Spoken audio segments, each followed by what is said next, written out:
What we're looking at is, indeed, we're looking at a unified solution. It's a unified platform. And what do I mean by that? Well, I mean that it brings together into one authenticated login, so a single sign-in. It brings together the admin systems, the timetabling systems, and the other databases that you use within the school. And so clearly the databases and the admin systems are ones that we talk to and we're able to talk to, and we're able to query those databases and bring the data to the screen to the logged in person according to their credentials. So what does that mean? It means that you've got three types of users. You've got a teacher, you have a parent, and you have a student. And so each of those will see what has been targeted to them according to the security and the configuration that you set. So as I walk through this, it's worth remembering that a lot of the drop-downs that you see and a lot of the labelling and a lot of the configuration are configurable by the organisation or the system. So when you see things, for example, like codes and attendance codes and labelling, those are things that you can have a direct impact on. So what we're looking at is an interface for a high school teacher at the moment, and this is a secondary school teacher of Year 10 English is his class. Now the structural concept for iScholaris, and this is version 4.7 by the way, the structural aims are that the functionality that you most need should be available within 1 or 2 clicks. So with that in mind, let's make a start. The types of things that a teacher might want to have straight away are their timetable, and that's this top section here. So straight away we're picking up your today's timetable, and at any time you can click on the word timetable and see your weekly timetable. Now, there's about a 2-second lag, so I'll try and take that into account.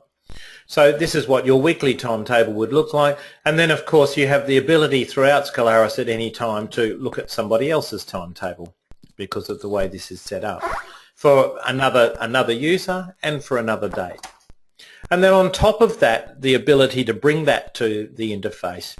Scholaris has added functionality in modules that allows you to access that functionality. Like I'm circling now, there's 4 or 5 icons, and it allows you to access that functionality from wherever you are. So straight away, with one click, we were able to have an impact on our timetable, print that timetable out, and even look at someone else's timetable. What if we wanted to have a look at our class list? Well, that's the same thing, a single click in that icon. And in one click, we've got ourselves the class list that we want up on the screen, and we're accessing the database photographs. We're accessing these icons here, which are a direct link to the Student Information Centre that we'll look at shortly, and providing functionality like emailing the students, finding out more about the student, and just browsing things like their current attendance rate. In the right-hand column, if there are notifications that have been posted by the front office or by other teachers, they will be listed here too. And as I mentioned before, always, top right-hand corner, always access to that other functionality no matter where you are. Once again, I don't have to look at this class, I can look at other classes and other staff. So no matter where I am, I'm always just that one click away from an alternative functionality that I might want. So back to that home page again, because I'm sort of basing this on that one-click idea, 1 or 2 click idea. So what else might you want very quickly? Well, you might want information about a student, in which case you can use this Student Information Centre here, and the scenario might be that you just happen to know the student's surname, you're not sure of the Christian name. So you can just type in that in a simple search. And the program will say, look, we've got a few Abbotts there, and which one? And you're going, yep, well, there's Susan, that's the one I want. So what's happening here is that the Student Information Centre module is presenting everything that we know about this student in the school using a range of information tabs down the left. Now, the depth of the database and the depth of the information obviously will depend on your databases and the information that you've got. So, for example, some schools will have emergency contacts, brother, sister, all these other labels here that will be picked up. And when the school configures the system, they tell us how many tabs they want and what depth to go to. And also the breadth as well, in terms of when we look at the mother, for example, the information that we pull is determined by yourselves when we configure this. We also configure, and I'm looking at this top right hand corner, this golden key, we're also able to configure certain restrictions that each of these people can see or can't see, and where one father has access to the finances and another father does not, and those types of dysfunctionality we're able to manage quite well, down to a depth of about 7 levels of dysfunctionality. So every screen that you see, where you see this little right hand corner where you see this export icon, means that you're able to download whatever it is that you're filtering, either as a PDF or a CSV file, or as an exportable PDF. Now, what are the other things that you can see? So we can see the contact information, and already that might have satisfied our curiosity, but you can also see the students' teachers and email those, as you can see. We can see the students' timetable. And you might have seen the left and right swiper arrows there. That's because this program's been written for the PC, it's been written for Android, and it's been written for the iOS devices, and it's been written as an app as well. So the program itself is not just one browser interface, it's written for all devices so that it's accessible anywhere, anytime. So swiping left and right, for example, is something that you would expect to do. So timetables is another example how you can print those or export those out. We can see anecdotal notes about students that have been added. And those are easy. These are just an example of a couple.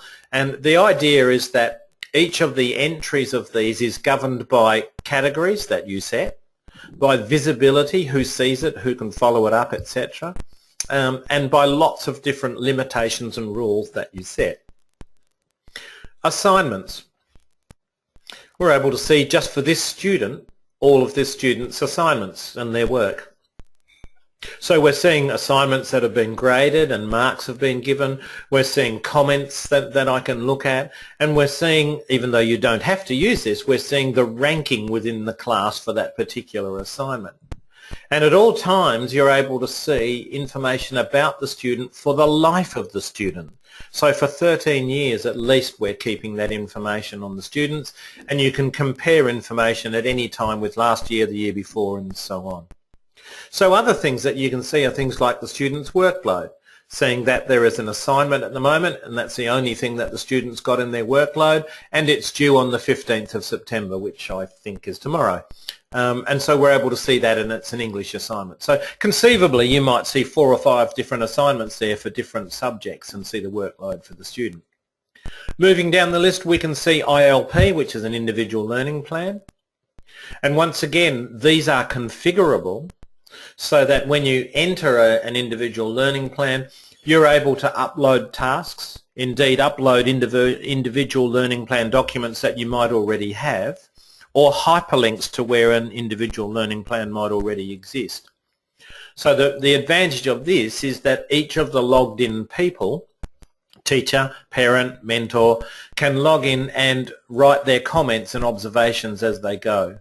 The individual learning plans are based on competencies, and all of these things you set up yourself. Other things we can see about the student are their achievements outside of the academic classroom. So in this case it's a community award, and this is based on the idea that Scalaris wants to present a holistic picture of the student, not just the academic and not just the event-based things. Now talking about progress, academic progress, we have the academic report tab here. Now, when the marks book is completed and reports are completed, because there is end-to-end reporting in this program, then you will see a progress tab, and that will post things like the progress reports that have been generated by the marks books. So it is an end-to-end online live reporting program as well. We'll see that a bit more in a moment when we look at the Marks book. Continuing with the pastoral theme, and if you think we're jumping around a little bit with some of these tabs, that's because you can actually, in the configuration, order them however you like and turn on or turn off the tabs that you don't want. So very, very customizable and granular.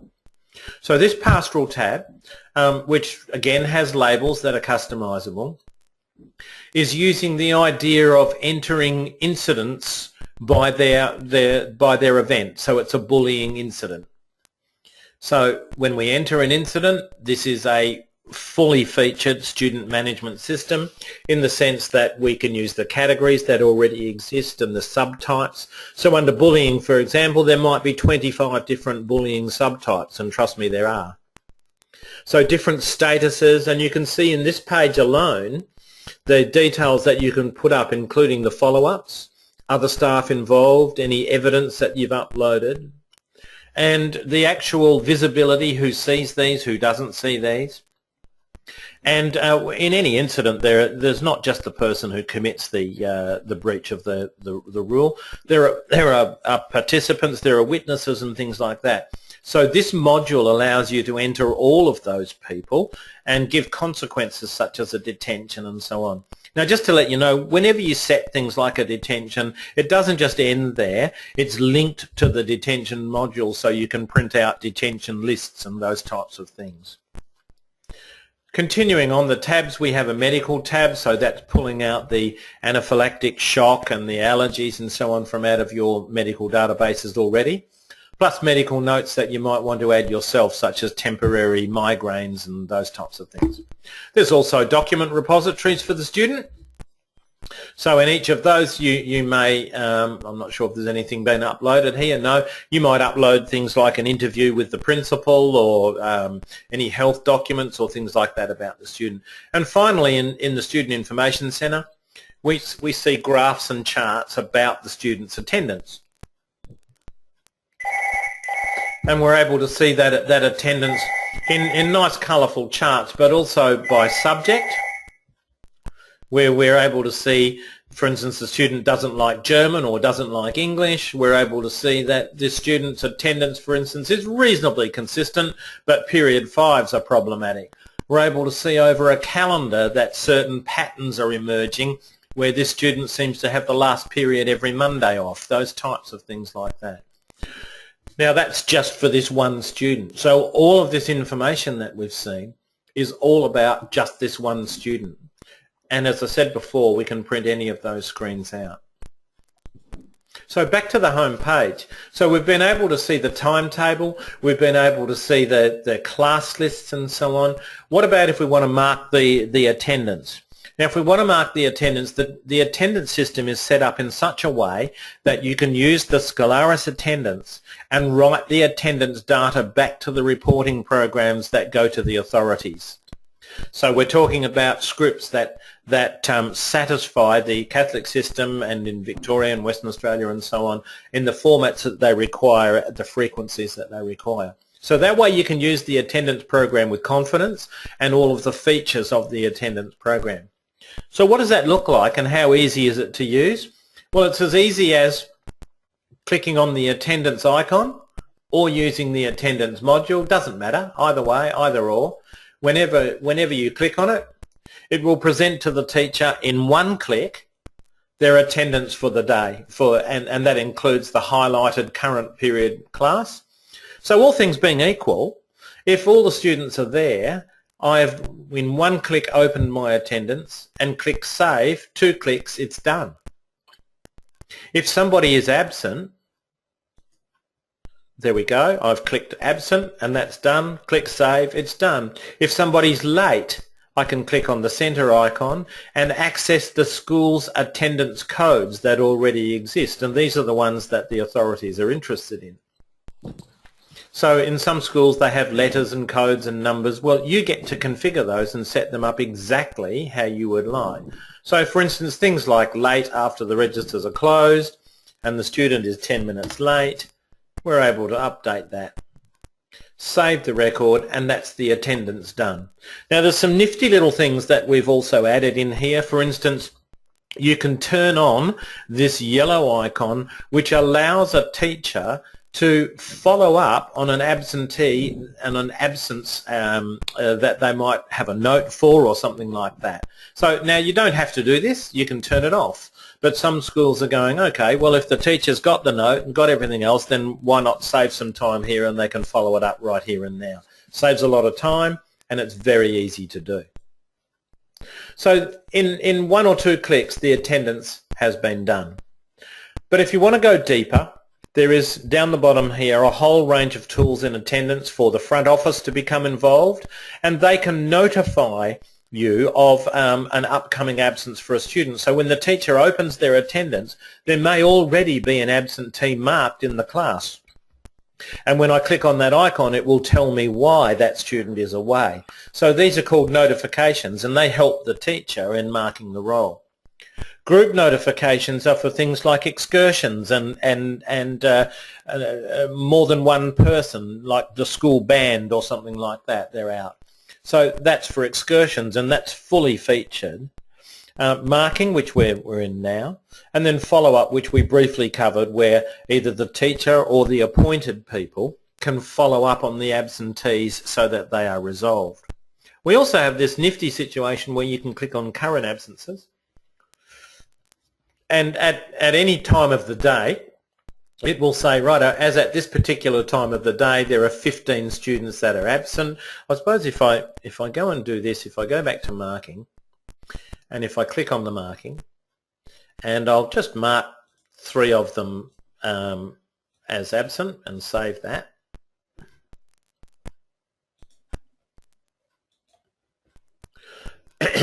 Save that record. Then when I go to current absences, there we are. It's already picked up. As at this particular time, 4 students have been marked absent, and for unexplained reasons. What do you want to do about that? Well, I can click the box there and send an automated SMS or an email to the parents of those students. The automated email is something that you construct using the form designer in the program. So you're able to say, dear parent's name, your child student name, was absent periods 1, 2, 3, 4, whatever it is. If you approve this absence, respond with a Y or an N or whatever those things are. I believe the SMSs are currently somewhere around about 11 cents per SMS at this time. So that's the current absences and the notifications to parents, which is really important. We also have attendance reports. So you can run these at any time. So for instance, you've got operational, statistical or custom reports, and you can customize that. You might want, or let's say in operational, for instance, frequent absences per student. So you can run a report, how many students have been absent more than 6 times this term? How many students have been absent using the illness attendance code, and so on and so forth. So there are hundreds and hundreds of different reports that are in there that you can run, or you can customize your own. And when you do run custom reports, what do they look like?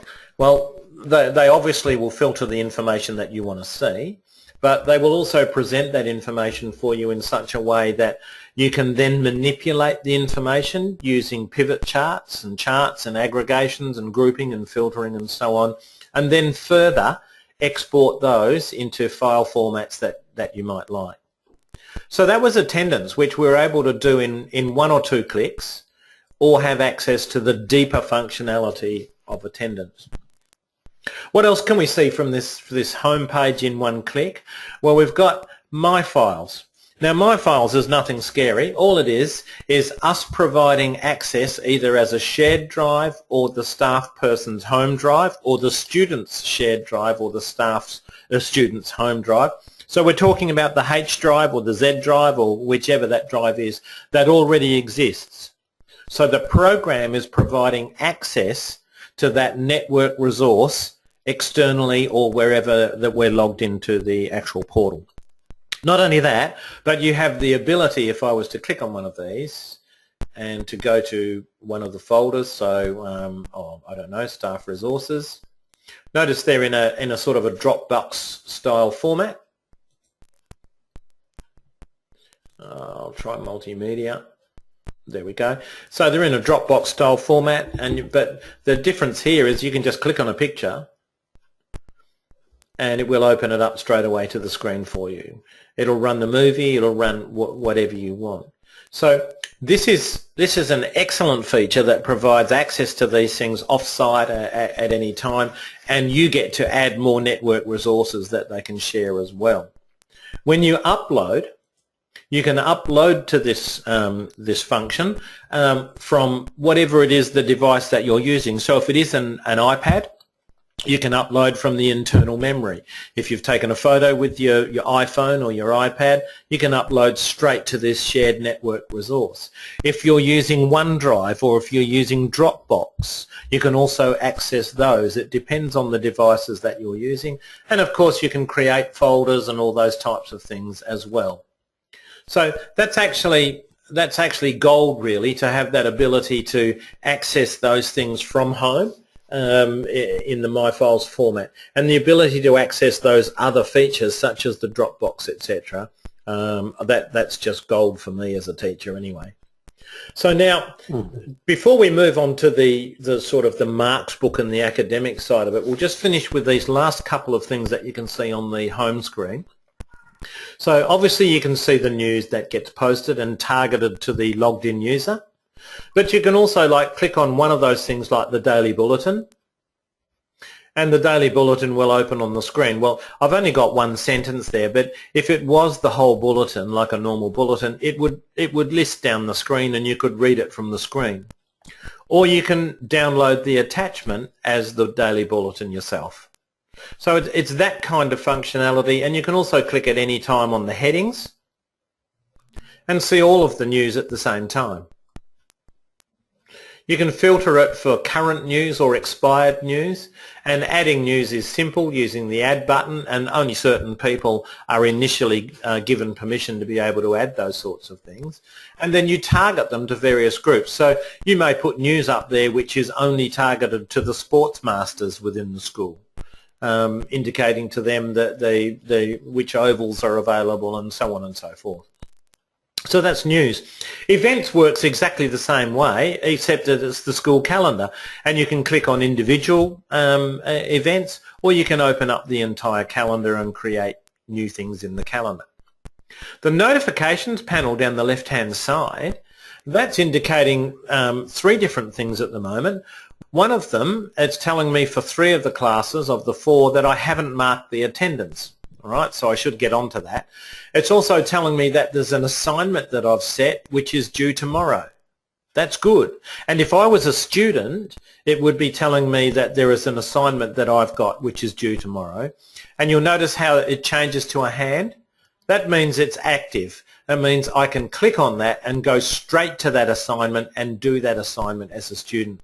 So as a student, I'm not having to log in and search for my work. It's coming to me on the home page and in an email as well. I'm seeing timetable things that affect me and that are targeted to me in the notifications panel as well. All right, so that's those areas. Most of the areas on the screen we've now seen, and they're only one click away. So now what else have we got? We've got the marks book, which is the teacher's chalk face, if you like, or the assignments and the spreadsheet part of it. So let's go to that. Well, since this is a Year 10 English teacher, I'm actually going to pick the Year 10 class. So I'll go to the timetable. And here's the Year 10 English class. So I'm going to pick the spreadsheet part there. I'll click on that. So what we're looking at is a spreadsheet at the moment, and you can see that there's 3 parts to this. There is a course, the actual spreadsheet and the marks book, and there are lesson plans to it. So let's look at this marks book. What are we looking at? What we're looking at is an arrangement of assignments, and we can see that right at the very top they're organised under categories, all assessments and context assessments, which is something you configure. And you don't even have to. You can just leave all the assessments on the one spreadsheet for that particular class if you want to. But like, for instance, primary school teachers, they set up things like reportable assessments worth 100% of the weighting, and non-reportable assessments worth 0% of the weighting. Some schools set up by the general capabilities, or by different things like that, or by a stream 1, 2, 3, 4, or even by term 1, 2, 3. So it's up to you. You can, but you don't have to, arrange your assignments under categories. But what teachers will want to do is what I'm about to show, and that is, here is an assignment that I'm circling or squaring around right now, and it's a book review for the Lorax. And you can see one student where the assignment's been marked has been given a B. That B has come about because I have taken into account 3 individual criteria for assessment: a B, a C and an A, and I've deemed that the final grade is a B. In other assignments, you can see that I've actually been able to, on the right hand side here, I can weight those individual criteria as well if I want to. And I can also use quantitative marks, not just qualitative grades as well. So the program will filter and it will calculate those for you. Not only that, you can't see, but when you do the assessment, we have rubric builders and the use of rubrics to help you to calculate those grades and to use as a further depth of the criteria for each assignment. So this is not just opening a document and giving it a mark. This is using the criteria and the curriculum links to actually track the marking. So how would you use these criteria, for example? Well, you can see that analysing, literacy and creativity are, broadly speaking, general capabilities. So, and I've got other assignments that have got general capabilities there of literacy and analysis and so on. If I want to have a look and go, well, how is X student doing just for literacy? Then I can use this filter and say, just show me all the stuff about literacy. And so I can go, yep. And the spreadsheet will filter that for you and is just showing me the literacy stuff. So in this way I can have skill sets, general capabilities, curriculum areas and so on, and I can have a full spreadsheet, but I can also work in a macro way and look at all the individual parts of the assessment as well. On top of that, at any time within the spreadsheet, I'm able to come down to like little features like the summary bar down the bottom, which tells me things like the highest and the lowest mark and the averages across all of those assignments. Now, to finish off on this spreadsheet, you'll reach a point, mid-term, interim, end of term, whatever it is, where you want to run a report. So the school will have the ability to run 2 kinds of report: ad hoc and scheduled reports. So if you choose, you know what, we just do ad hoc reports, which means you run them when you want and how you want, and you just choose that as you go, you create them. When you run those ad hoc reports, you click in this area here, as you can see the hand, and that starts off the reporting module, and it says, well, okay, which curriculum areas do you want to bring forward into this report?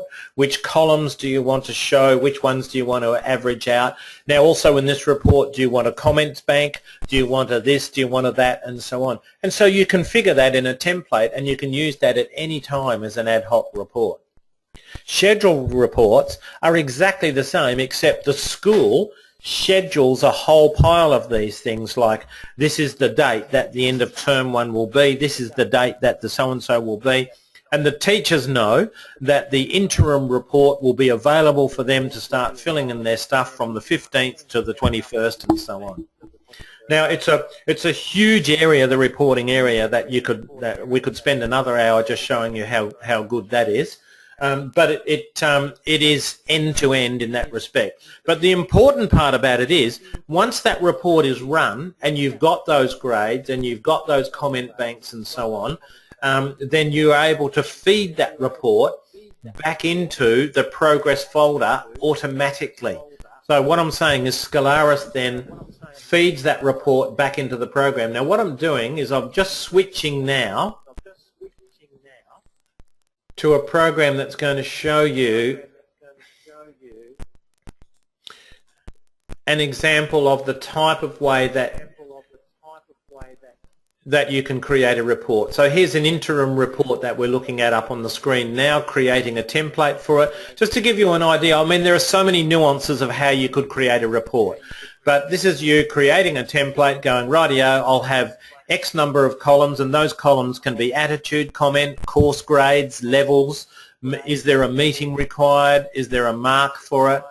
As you can see down here, the different variants to that particular type of thing, which rubrics are used to calculate those, which curriculum is used, etc. And it's at this point that I should point out to you that the curriculum frameworks that your state is using, both the South Australian ones and the national curriculum, are automatically installed into the product. So when I'm saying to you you're able to click a curriculum link, you click that and the Australian curriculum framework opens up for you to select that particular link, and that is then tracked in the report. So continuing on with that, you would end up with lots of columns like this particular one up on the screen now, and you would also get to select in the right hand side which of those results and which of those columns is to be displayed in the student's progress folder. So in that way, a parent can log in and see a live report or an online report that's just been completed in all of the areas that the school wants them to see. I'll switch back now to the spreadsheet. There we go. So that shows that. Now, time doesn't permit, but there are heaps of filters and things that you can do with that spreadsheet. Now, another area is that, okay, so you're putting assignments in there. How do you put those assignments in? Well, you use this Add Assignment button. And very, very quickly, that shows that there are 3 types of assignment you can put in there. There are just the assessment style ones, so in other words, you've already done the work, and you just want to enter in the details straight into the spreadsheet. So a lot of teachers love that. They just go, yep, they're able to just enter their stuff straight in. The second one is acknowledge only, which means that it's just homework that you give. There's no requirement for submission. And the third type, which is the one most frequently used, is you putting up documents, worksheets, third-party sort of quizzes and that sort of thing uploaded, and the students are able to submit that work and have it marked. So what does marking look like when it comes in? Well, marking's easy. You simply click in the line.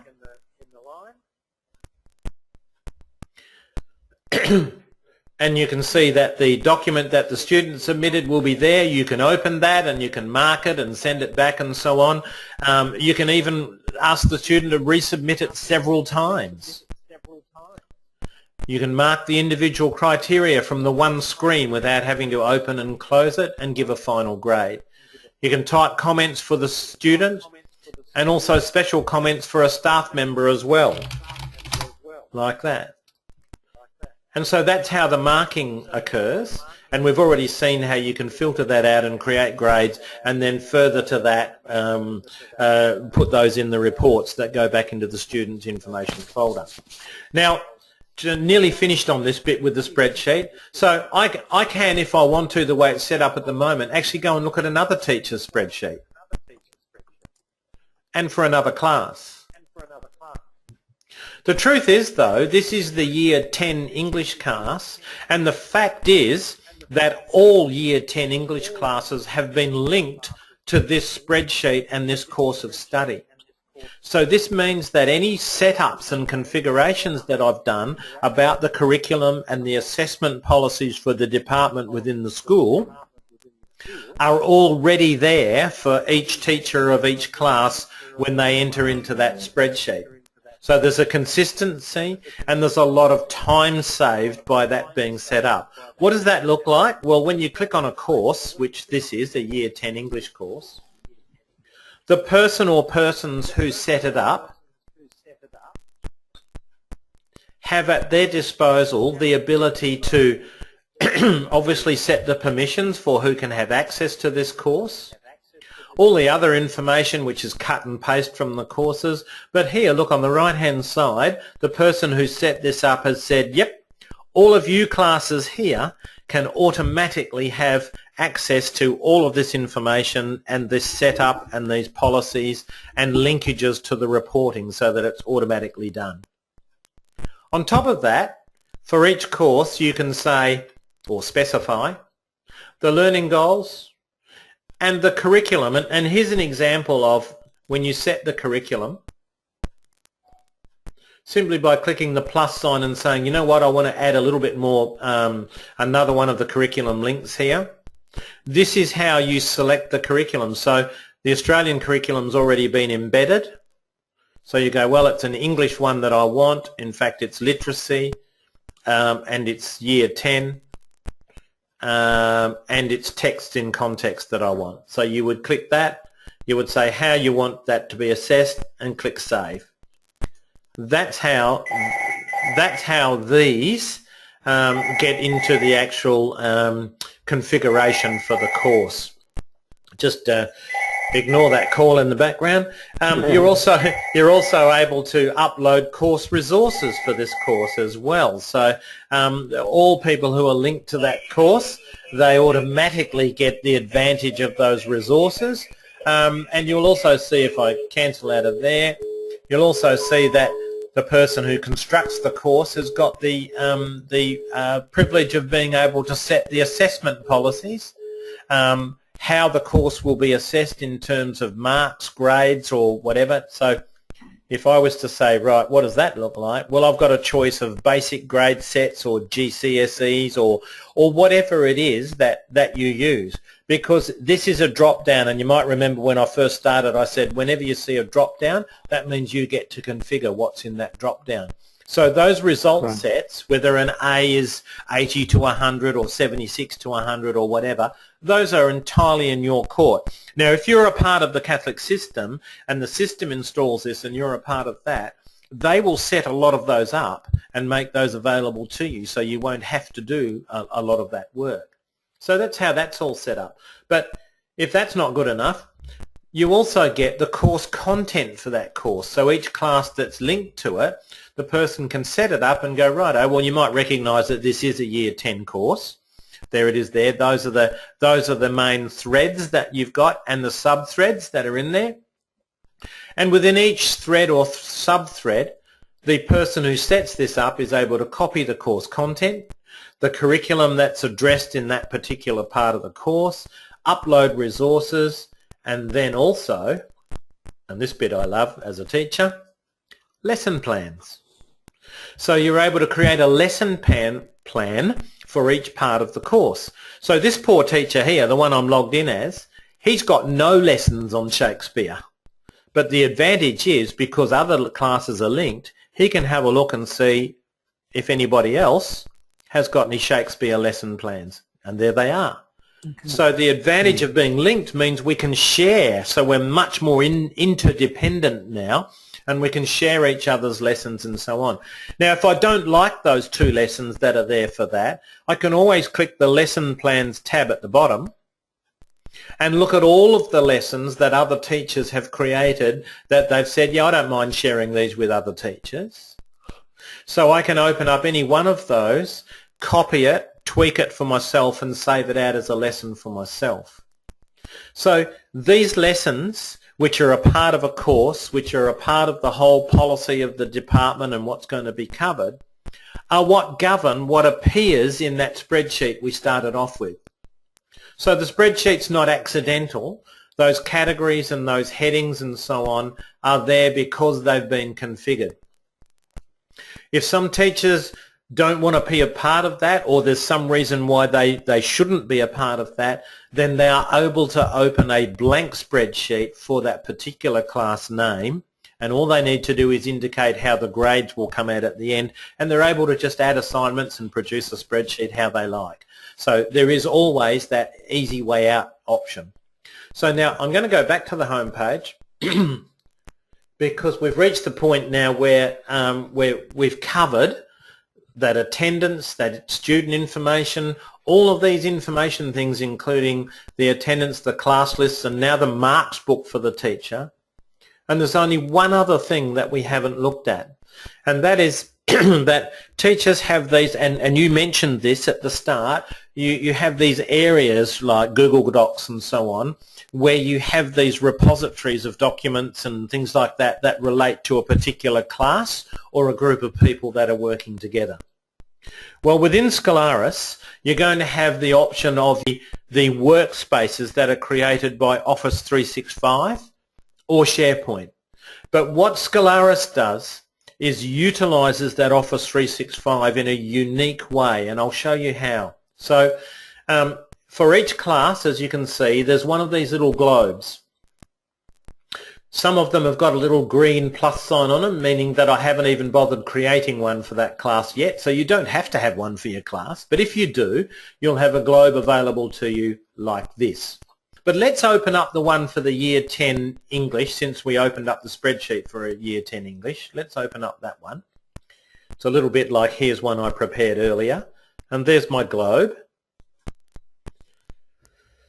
And you can see straight away here now that it's also saying, well, here's what you can click on. That means with a plus sign I can have more than one workspace for each class. So that's interesting because you can actually have unique workspaces at different levels if you want to for a class. All of these types of things roll over at the end of a learning period, so that you can keep all of the content within them, but just change the students that are populated within that workspace. So that's an automatic rollover that you do, making it very, very convenient.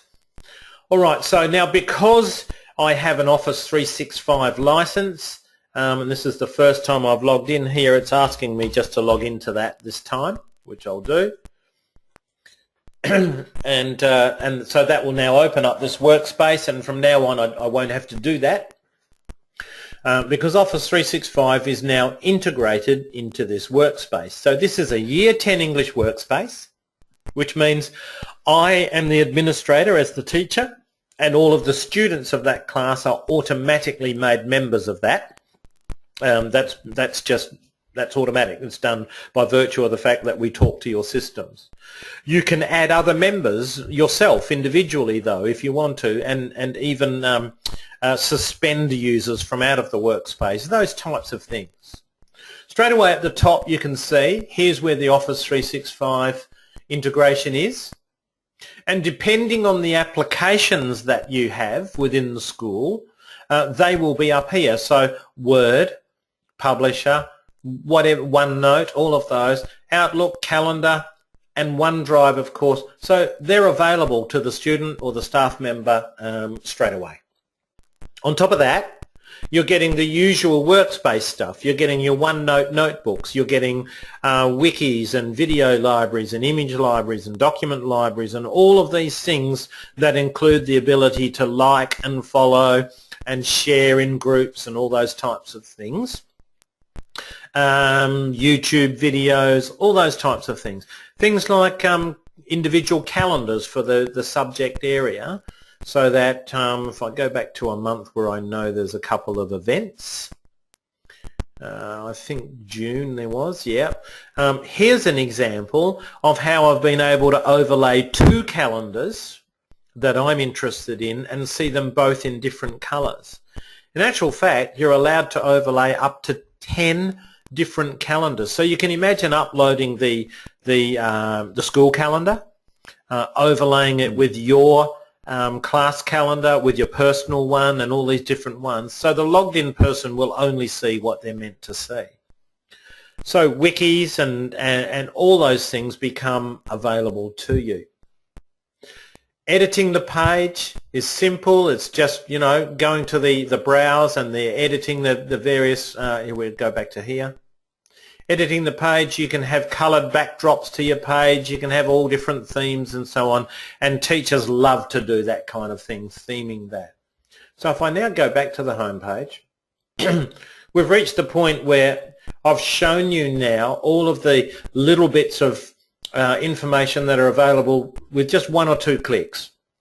If you need help, the top right hand corner has got the manual online all the time, so that all you need to do is you go, now how did I do that Mark's book thing again?